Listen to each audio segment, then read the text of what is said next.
Hello दोस्तों, मैं अमोद कुमार आपके लिए लेकर आया हूँ ईडियम्स एंड फ्रेज के बहुत सारे क्वेश्चन जो परीक्षा में पूछे जा चुके हैं। ये जो है तीसरा सेट है दोस्तों। आप मेरे साथ अंत तक बने रहिए। अभी आप दोस्तों अगस्त महीने में जो अगले महीने में CHSL का एग्ज़ाम होने जा रहा है, जिसमें जो है आपको पता है SSC में जो है फ्रेज से बहुत सारे क्वेश्चन आते हैं। तो दोस्तों आप मेरे साथ बने रहिए। मैं आपको विश्वास दिलाता हूँ कि आपको इस तरह से बताऊंगा कि एक ही बार में आपको याद हो जाएगा दोस्तों, और परीक्षा में आप जो है जाएंगे ज़रूर इसे बना कर आएंगे। तो दोस्तों चलिए हम जो है स्टार्ट करते हैं। हम अपना पहला क्वेश्चन, हमारा पहला क्वेश्चन है talking through his hat. Talking through his hat का मतलब अगर लिटरल मीनिंग इसका देखें तो इसका मतलब होता है अपने टोपी से बात करना, अपने टोपी के द्वारा बात करना। तो दोस्तों अपने दिमाग से बात नहीं करना, किससे बात करना? अपने टोपी से, अपने टोपी के द्वारा बात करना। तो दोस्तों इसका मतलब ये हुआ टॉकिंग नॉनसेंस, मतलब ऐसी बात करना दोस्तों जिसका कोई सिर पैर नहीं है, बिना मतलब का बात करना। तो दोस्तों इसका क्या हो जाएगा आंसर? टॉकिंग नॉनसेंस हो जाएगा। दोस्तों दूसरा देखते हैं, keep at an arm's length. Keep at an arm's length. Keep at an arm's length का अर्थ होता है दोस्तों कीप वन सेल्फ, मतलब खुद को किसी वस्तु से या किसी व्यक्ति से दूरी बनाकर रखना, यानी कीप एट सेफ डिस्टेंस और कीप डिस्टेंस फ्रॉम समबडी और समथिंग। कि खुद को किसी किसी चीज से या किसी व्यक्ति से दूरी बनाकर रखना दोस्तों, यानी थोड़ी दूरी बनाकर रखना। Keep at short distance, safe distance. तो दोस्तों आपको समझ में आ गया होगा। आगे हम देखते हैं थर्ड क्वेश्चन। थर्ड क्वेश्चन है हमारा एभव बोर्ड। एभव बोर्ड का मतलब होता है दोस्तों बोर्ड के ऊपर। अगर लिटरल मीनिंग देखेंगे तो क्या होगा? बोर्ड के ऊपर, मतलब बोर्ड जो है, जो चीज़ है वो बिल्कुल ओपनली है, कोई छुपा हुआ नहीं है, कोई भी देख सकता है। तो दोस्तों एभव बोर्ड का मतलब होता है ऑनेस्ट, ईमानदार, ओपन, पूरी तरह से नो सीक्रेट, बिल्कुल ओपन दोस्तों, ओपन, ट्रू, ऑनेस्ट। तो एभव बोर्ड का मतलब क्या हो गया दोस्तों? ऑनेस्ट होता है, ओपन होता है, कोई सीक्रेट नहीं होगा, कोई उसमें जो है छल कपट नहीं होगा। तो एभव बोर्ड का मतलब समझ में आ गया दोस्तों। आगे हम देखेंगे हमारा चौथा फ्रेज हम लेते हैं। चौथा फ्रेज है हमारा talking 19 to the dozen. Talking 19 to the dozen का अगर हम लिटरल मीनिंग देखेंगे तो इसका मतलब क्या होता है कि एक दर्जन में जो है 19 की बात करना। जैसे दर्जन में आप जानते हैं दर्जन कितने का होता है? 12 का दर्जन होता है। लेकिन यहाँ टॉकिंग 19 टू द डोजन, कि डोजन में 19 यानी 19 की बात करना, यानी बहुत, मतलब ज़्यादा ज़्यादा बात करना। टॉकिंग इंसेसेंटली मतलब बहुत ही ज़्यादा बात करना। टॉकिंग 19 टू द डोजन का मतलब है टॉकिंग इंसेसेंटली, मतलब लगातार बोलते रहना, रुकना ही नहीं, बहुत ज़्यादा बोलना। तो वो हो गया टॉकिंग 19 टू द डोजन का टॉकिंग इंसेसेंटली। दोस्तों आगे देखेंगे हमारा पांचवा नंबर जो फ्रेज है वो क्या है? Close fisted person. एक क्लोज फिस्टेड पर्सन का मतलब है मुट्ठी बंद आदमी, जिसका, वैसा आदमी जिसका मुट्ठी बंद है। मुट्ठी बंद है मतलब जो खर्च नहीं करना चाहता है दोस्तों, खर्च बहुत मुश्किल से खर्च करता है। तो उसके लिए क्या वर्ड यूज होता है? माइजरली पर्सन, कंजूस आदमी।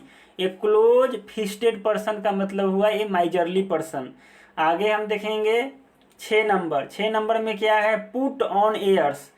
पुट ऑन एयर्स का मतलब होता है दोस्तों कि हम जितना है उससे ज़्यादा दिखाना, मतलब हम जो ज़्यादा बनने की कोशिश करना, हमारा, हम जो वास्तव में है उससे ज़्यादा अपने आप को दिखाना, बढ़ा चढ़ा कर दिखाना, एग्जेजरेशन करना। यानी दोस्तों इसका क्या मीनिंग हो जाएगा? Behave as if they are better than they really are, कि जितना है उससे ज़्यादा अपने आप को समझना, उससे ज़्यादा समझकर जो है उस तरह का बिहेव करना। Put on airs, put on airs का मतलब है फेंकना, हवा में बात करना। पुट ऑन एयर्स का मतलब क्या हुआ दोस्तों? हवा में बात करना, फेंकना, यानी जितना हम है उससे ज़्यादा अपने आप को समझना। आगे 7 नंबर देखेंगे। 7 नंबर है feather in his cap. Feather मतलब दोस्तों क्या होता है? पंख होता है। कैप मतलब क्या होता है? टोपी। तो इसका मीनिंग क्या होगा? अपने टोपी में पंख होना।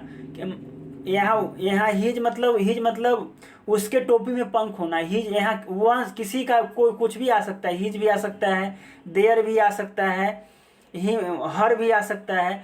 तो दोस्तों ये फीदर इन हिज कैप का मतलब है अपने टोपी में या किसी के टोपी में क्या होना, पंख होना। इसका मतलब ये हुआ दोस्तों कि बहुत बड़ा अचीवमेंट प्राप्त कर लेना, an achievement to be proud of, कि ऐसी ऐसी चीज़ हासिल कर लेना जिससे गौरवान्वित महसूस हो। जैसे कोई अगर जो है मतलब सिविल सर्विस का एग्ज़ाम क्लियर कर लेता है और जैसे कोई कलेक्टर बन गया तो वो क्या है, वो उसको बोलेंगे फीदर इन हिज कैप, मतलब जो है बहुत बड़ा जो है अचीवमेंट हासिल कर लेना दोस्तों। जैसे हम ऐसे भी समझ सकते हैं कि जैसे मान लीजिए कोई बहुत बड़ा ऑफिसर है, आर्मी ऑफिसर है, या जो है कोई एसपी है या कमिश्नर है, तो उसका जो टोपी होता है उसमें क्या है, भारत सरकार का जो है लोगो लगा रहता है, पैच लगा रहता है। तो वो क्या हुआ दोस्तों, उसका उस तरह से भी देखेंगे तो क्या है, एक बहुत बड़ा अचीवमेंट है। तो आपको समझ में आ रहा होगा ये फीदर इन हिज कैप का मतलब है an achievement to be proud of. आगे दोस्तों आगे बढ़ते हैं, 8 नंबर देखेंगे। 8 नंबर में है ए सोर पॉइंट विथ। ए सोर पॉइंट का मतलब दोस्तों होता है, सोर पॉइंट का मतलब है कि जो है दर्द होना, मतलब आपका जो है कहीं जैसे घाव हो जाता है तो कितना जो है दर्द देता है, कितना जो है हमें कष्ट देता है। तो ये सोर पॉइंट का मतलब है समथिंग विच हर्ट्स, कि वैसी चीज़ जिससे हमें क्या होता है, दर्द होता है, हमें जो है दर्द महसूस होता है। तो ये सोर पॉइंट का मतलब समथिंग विच हर्ट्स। आगे हम देखेंगे 9 नंबर। 9 नंबर है लाई के फोनिक्स। दोस्तों फोनिक्स जो है ना, यहाँ फोनिक्स होता है एक पक्षी का नाम है, एक इमेजिनरी पक्षी होता है जिसके बारे में कहा जाता है कि जो है वो जो है मर जाता है और मर करके फिर से अपने आप जिंदा हो जाता है।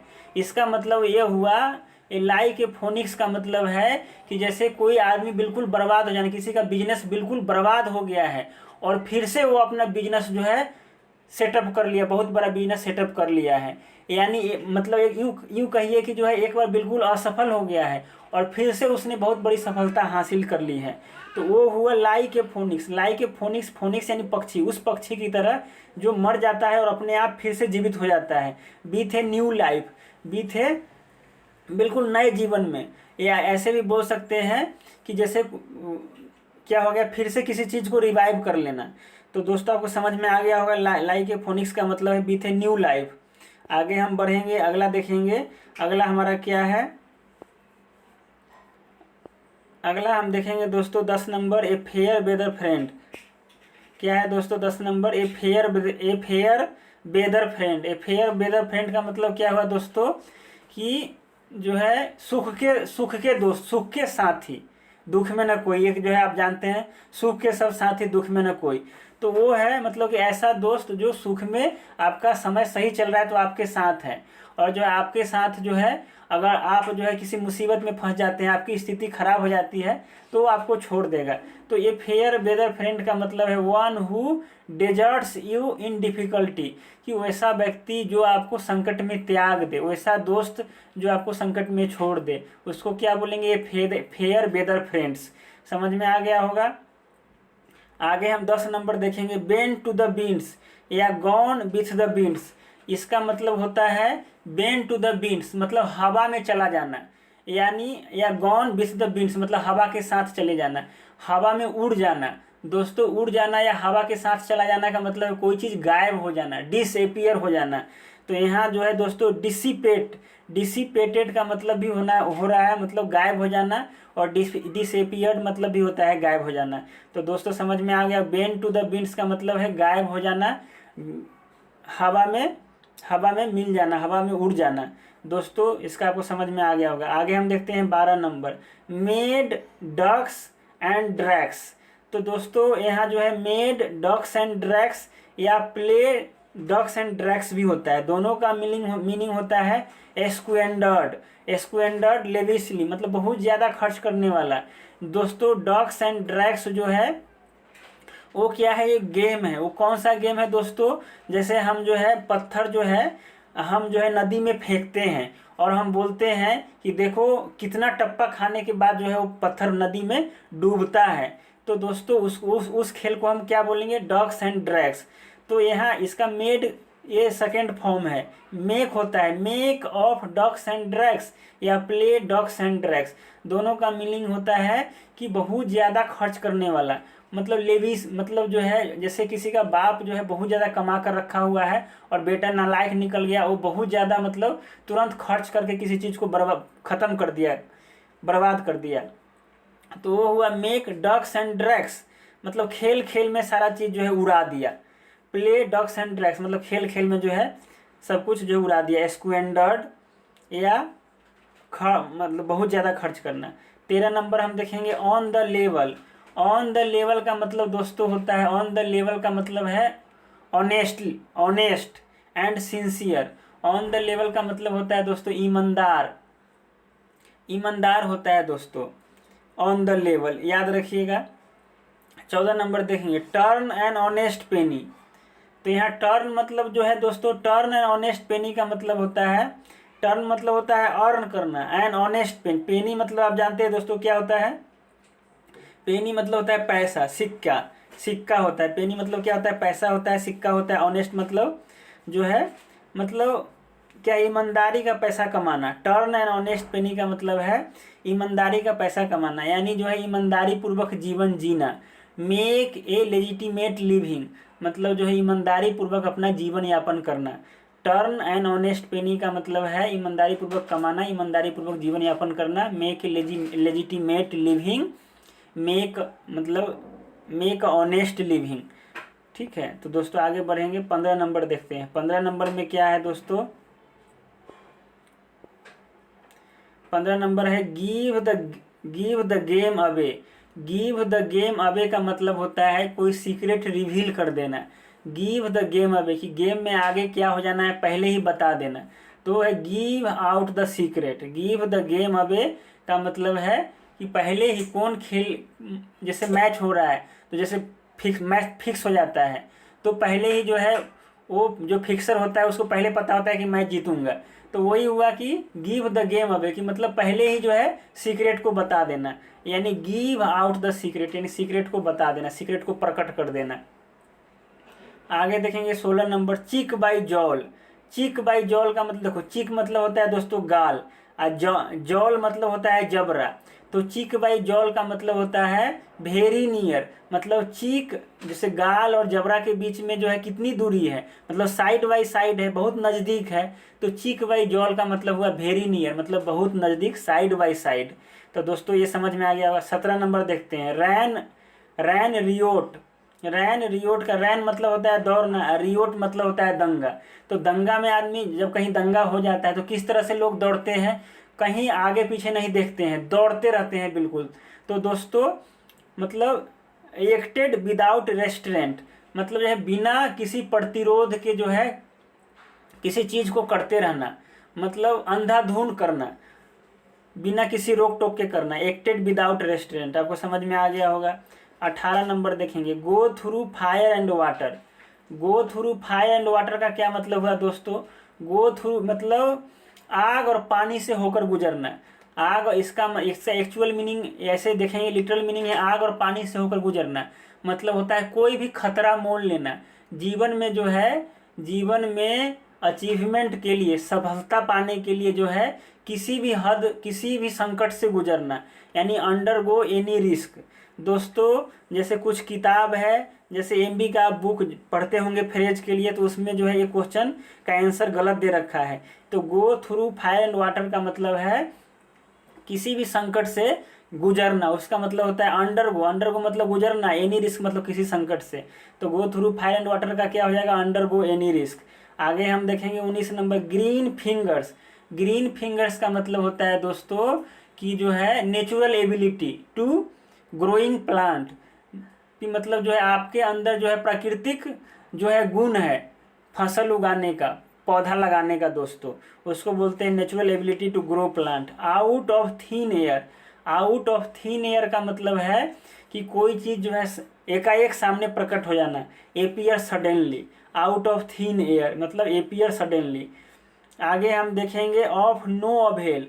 ऑफ नो अवेल का मतलब है दोस्तों कि हम किसी चीज़ पर मेहनत कर रहे हैं लेकिन उसके लिए वो, लेकिन वो सफलता, उसमें हमें सफलता नहीं मिलता है। तो दोस्तों उसको क्या बोलेंगे? Of no avail. अवेल मतलब है प्राप्त करना, नो मतलब कुछ प्राप्त नहीं कर पाना, यानी अनसक्सेसफुल, सफल नहीं होना दोस्तों। ऑफ नो अवेल का मतलब क्या होता है? अनसक्सेसफुल, सफल नहीं होना।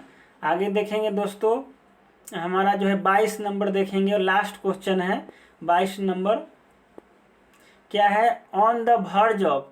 ऑन द वर्ज ऑफ का मतलब होता है के कगार पर, के करीब। ऑन द ब्रिंक ऑफ का मतलब भी वही होता है, के करीब। यानी किसी चीज के, जैसे किसी बिल्डिंग, कोई बिल्डिंग जो है on the verge of building, मतलब कि मतलब building on the verge of collapsing building, मतलब कोई बिल्डिंग जो है गिरने के कगार पर है। उसका ऑन द ब्रिंक ऑफ का मतलब वही हुआ, के करीब, के कगार पर दोस्तों। तो ये दोस्तों हमारा वीडियो जो है ये आपको कैसा लगा? आप जो है लाइक और कमेंट करके ज़रूर बताइएगा। और जो है आप इसे अपने दोस्तों को अधिक से अधिक शेयर कीजिए, सब्सक्राइब कीजिए, ताकि जो है हमारा आगे आने वाला वीडियो आपको मिलता रहे। तो इसी के साथ दोस्तों विदा लेते हैं। बहुत बहुत धन्यवाद।